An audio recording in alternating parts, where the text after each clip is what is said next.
Hay cambios que ocurren casi sin que nos demos cuenta, justo delante de nosotros. Hoy vamos a poner el foco en uno de ellos, la llegada, a veces silenciosa, de nuevos huéspedes a los parques, ciudades y ríos de la península ibérica. Seguro que a más de uno le ha pasado pasear por un parque y escuchar un canto de pájaro que no suena familiar, o quizá ver un animal rebuscando en la basura que, desde luego, no es de aquí. Son los nuevos residentes de la península y su historia es mucho más compleja de lo que parece a simple vista. Para entender bien de qué va todo esto, vamos a empezar por ponerle cara a algunos de los protagonistas más conocidos de este cambio ecológico. A ver, la primera protagonista es la cotorra argentina. En su día se trajeron como mascotas exóticas, pero estas aves tan ruidosas y sociales han encontrado aquí un hogar perfecto. Y ojo a las cifras, en 2015 se contaron casi 19.000 y hoy se calcula que podrían ser más de 30.000, un ejemplo clarísimo de cómo una especie se puede adaptar y expandir a una velocidad de vértigo. Luego está el mapache, un mamífero súper adaptable que se vio por primera vez en Madrid allá por 2003, seguramente porque alguien lo soltó. Pues bien, desde ese punto inicial, su presencia se ha extendido ya a 10 comunidades autónomas, una capacidad de expansión realmente increíble. Pero claro, no todas las llegadas son, digamos, simpáticas. La avispa asiática es un caso que da mucho que pensar. Es una depredadora terrible para nuestras abejas, que son vitales para la polinización. Y encima, con nidos que pueden tener hasta 2.000 ejemplares, es una amenaza muy seria para la seguridad de las personas. Cotorras, mapaches, avispas... Vale, estos son los casos que más suenan, los que salen en las noticias. Pero son solo la punta del iceberg. Para entender la dimensión real de esto, tenemos que mirar lo que hay debajo de la superficie. Entonces, vamos al grano. Si dejamos de lado los casos más famosos, ¿de qué tamaño es el problema en la península ibérica? ¿De cuántas especies estamos hablando de verdad? Pues la respuesta, la verdad, es que impresiona. Un estudio enorme, que cubre España, Portugal y Andorra, ha identificado un total de 1.273 especies no nativas que ya están establecidas aquí. No hablamos de unas pocas docenas, ¿no? Hablamos de más de 1.000. Ahora bien, y esto es súper importante, hay que entender una cosa, no todas estas 1.200 y pico especies son iguales. Para enfocar bien el problema es fundamental distinguir entre lo que es una especie no nativa y una invasora. Por un lado tenemos la categoría más amplia, especie no nativa. Como vemos aquí, es básicamente cualquier especie que acaba en un sitio donde nunca había estado antes.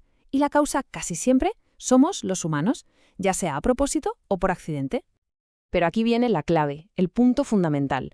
Una especie no nativa se convierte en invasora solo cuando empieza a reproducirse sin control y a causar un daño que se puede ver, ya sea en el ecosistema, en la economía o en la salud. Pasa de ser una recién llegada a la dueña del barrio. Y confirmar esto puede llevar décadas.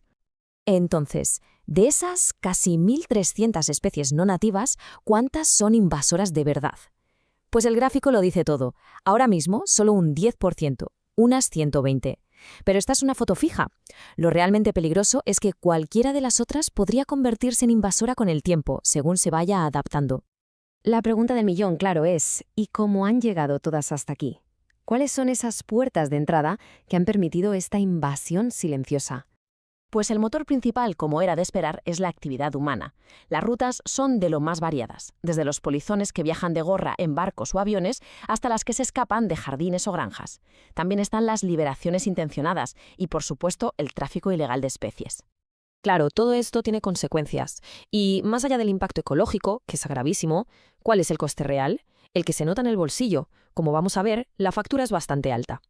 Pues agarraos, porque entre 1997 y 2022 el coste económico estimado que han causado las especies invasoras en España es de 232 millones de euros.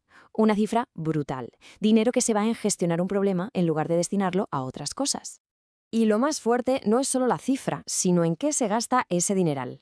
Como se ve en el gráfico, un 66%, o sea, 2/3 del total, se fue a acciones reactivas, es decir, a intentar arreglar el lío una vez que la invasión ya estaba aquí y haciendo daño. Gastamos el doble en curar que en prevenir. Y ojo, que este coste no está repartido. Unas pocas especies se llevan la palma y causan la mayoría de los estragos. Por ejemplo, el jacinto de agua, que ahoga ríos enteros como el Guadiana, o el mejillón cebra, que destroza infraestructuras.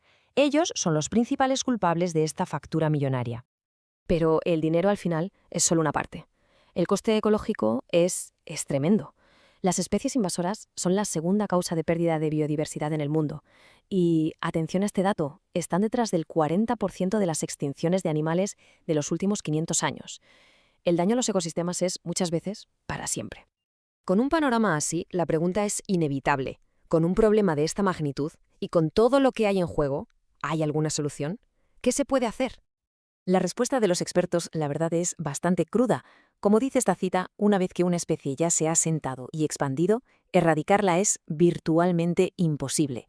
Esto nos da una idea de lo difícil que es dar marcha atrás. Y el desafío es aún mayor por problemas que vienen de serie. Por un lado, la burocracia va lentísima, los catálogos oficiales se quedan viejos enseguida, y encima es un problema global que necesita una coordinación internacional que es muy difícil de conseguir. La biología va mucho más rápido que los despachos.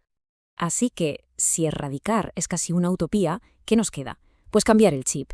Los expertos lo tienen claro. Hay que concentrarse en contener a las que ya están aquí, para que no se expandan más, y sobre todo en evitar que entren nuevas. La clave está en la vigilancia y en actuar rápido. Y todo esto nos deja con una reflexión final que va mucho más allá de la ecología o la economía. Si es imposible erradicar a estos 1.273 nuevos vecinos, la pregunta ya no es cómo echarlos, sino cómo vamos a aprender a convivir en este nuevo ecosistema que, sin darnos cuenta, hemos ayudado a crear. La respuesta definirá el futuro de nuestros paisajes.